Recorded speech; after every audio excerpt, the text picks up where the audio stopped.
The spirit of the ancestors have just been on me. And the ones that have been talking to me are just so upset.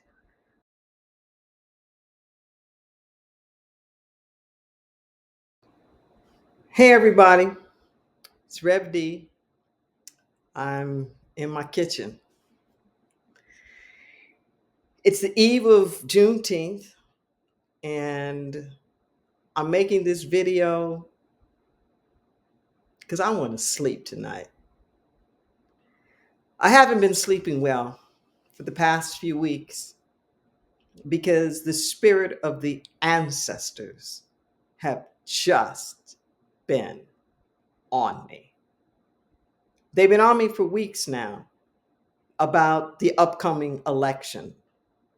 And the ones that have been talking to me are just so upset about the idea of so many people saying that they're not going to vote, particularly Black folk saying that they're not going to vote. And in these conversations, and I can't say that they're like words always, because you know how dreams are. There can be like images or symbols or things are kind of like ethereal, but I get the message, so to speak. And they've been on me to pass on the quote unquote conversation that we've been having. I don't know who this is for, but I want to sleep. So I'm passing it on. So, seeing as how upset that they've been about this idea of people not voting and not liking who was on the ballot, what their choices were, I'd been asking them, well, what did you do? What, as a freed slave, why did you vote? Why would you choose to support and vote a nation in a nation that had kept you enslaved? Okay. There's so much talk now about like not voting as protest for things that people didn't like. So I was asking them, well, I know you didn't like what was going on. So why would you bother to vote? And what did that mean to you? And to tell you the truth, they seemed a little insulted that I would even pose a question like that. And what they explained to me was that they had had nothing, no rights whatsoever. It might have been a chair, no agency, no self determination, no ability to make any decisions, no control over anything, no influence over anything. And that's what they wanted. That they wanted freedom, but that this freedom wasn't just to be free from slavery. They wanted to be free to be a full human being. That it was important to them that they get the respect, that they be recognized, that they get the power and the influence, that they get opportunity, that they get chance. And they assured me that they did not like the choices that were on the ballot, but that it didn't deter them. They were explaining to me how most of them had been working in the fields and in the farms. So they knew something about planting. They didn't have this sort of microwave instant consciousness that we have now, where everything's got to happen like right now, or it doesn't have any value. They had patience, and they understood that you plant seeds, but it's going to take a minute for it to grow. Okay? It has to grow roots first. First the roots, and then the fruits. They were likening voting to farming and explaining that they didn't necessarily know if they were even going to be alive to eat the fruit, to experience the harvest of the seeds that they were planting, but they knew it would bear fruit. And they were planting it for the generations in the future. So they started showing me pictures. And I remember the first set of pictures. It was Stacey Abrams. It was Reverend Raphael Warnock. It was Fonnie Willis, and showing me these folks in Georgia. And then the image kind of went up further to the into New York, and it showed me in the dreams Letitia James and Alan Bragg and Hakeem Jeffries. Then the images went into the White House and showed Barack Obama and Kamala Harris.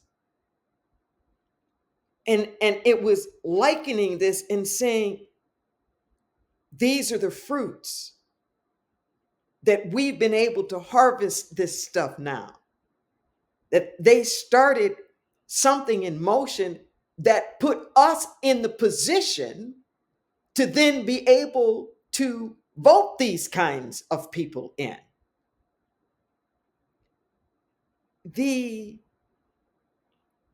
analogy that they were showing me, it would be akin to what we would call building generational wealth, except in a political sense. You know, when you build generational wealth, it'd be like when when your grandparents or your great grandparents, and they really struggle hard and they buy that little house. Okay. All kinds of adversities and things that they had to go through the years and sacrifices. But they didn't get, they kept at it till it was their house. And then this became something that they could pass down to their kids, and who could pass down to their kids. And then over the years, it kept appreciating in value. It kept being worth more and more. And in these dreams, they were showing me that that's what was happening politically with our vote. That through the years, its value was increasing. And then posing the question to me, and what are the rest of you doing? How are you contributing? Are you just concerned about eating the fruit from the seeds that you're planting now? Or are you planting things that are going to be there for your kids and for their kids? They were showing me all these images, and some of it pretty gruesome, I gotta say, of how they suffered in trying to exercise this right to vote. The beatings and the lynchings and the drownings and just all the different stuff that went on, and showing me stuff like that is still going on in my lifetime, in our lifetime. Showing that there have been all of these different kinds of hoops and hurdles that have put in the way. Out and out restrictions and blocking, to things like you got to count the number of jelly beans in the jar, or, ridiculous pieces of information that you needed to know, or like our modern day redistricting, or changing the voting laws and the eligibility requirements, or purging the voting rolls, and just all these different kinds of things to get in the way and to stop us from voting. And then they just pose this question to me: why would you do the master's bidding? This was a direct quote to me. Now, it's a rhetorical to all of us, because they knew doggone well that I was voting. But they said, why would y'all do the master's bidding? They're trying to keep you from voting. So why would you collude with that? And they were showing how important it was right now. And it said something to the effect of, like, this would be the equivalent of just like leaving your house open and letting somebody not only come in there and steal everything that you got, but letting them in, they change the locks, and you never get back in your house again.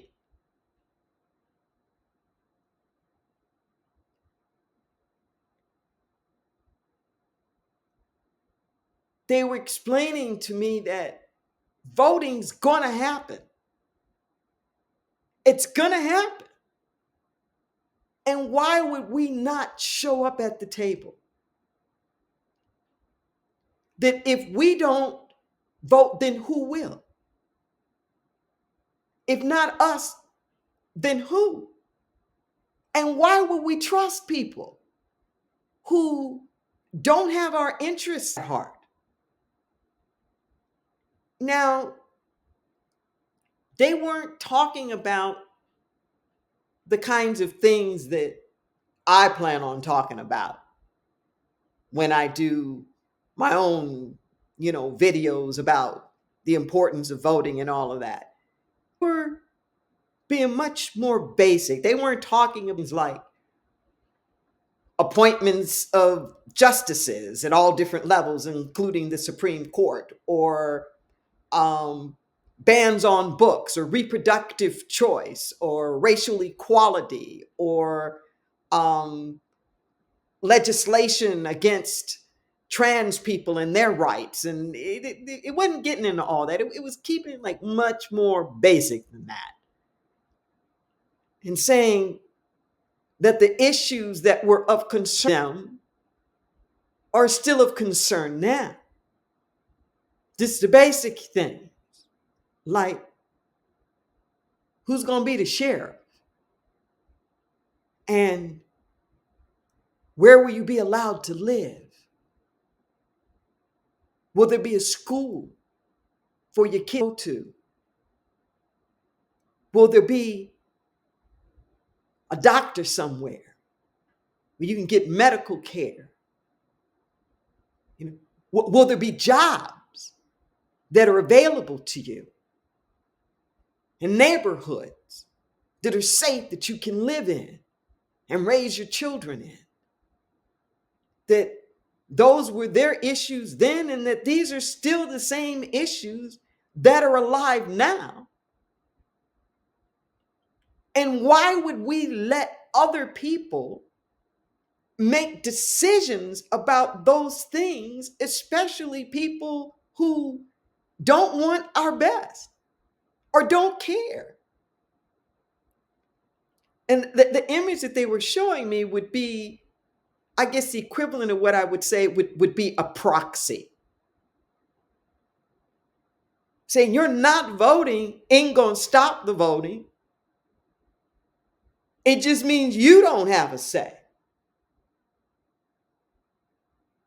And that you're letting other people make all of the decisions.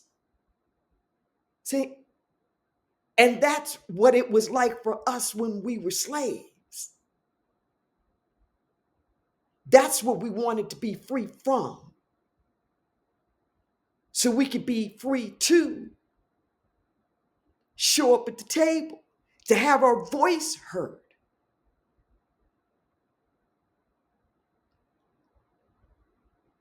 And when they kept posing these questions to me about, like, why would we do that?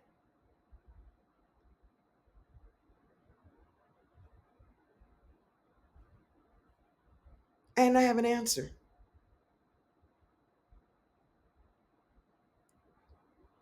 I still don't have. I still don't have an answer.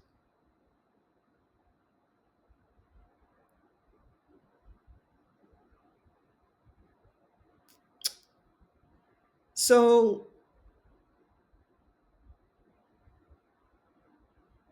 trying to guilt anybody or shame anybody.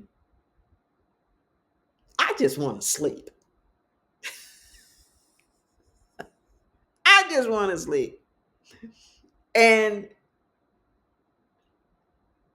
the two things that these ancestors can mean, one is, why would we do that? Why would we not vote?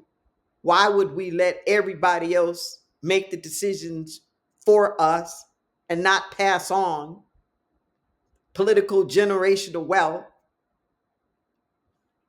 And the other thing they wanted was for me to share this. So I don't have the answer to the former, but the only thing that I can do is to share this. And maybe I can get some sleep tonight.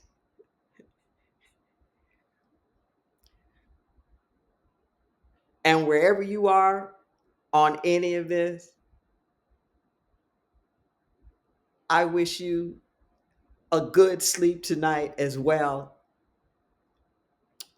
And happy Juneteenth.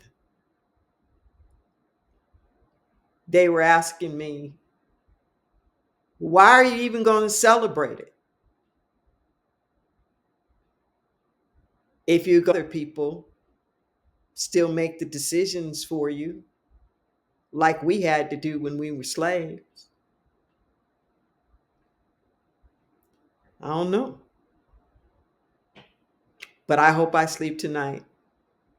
I hope you sleep tonight. And happy Juneteenth. Rev D, out.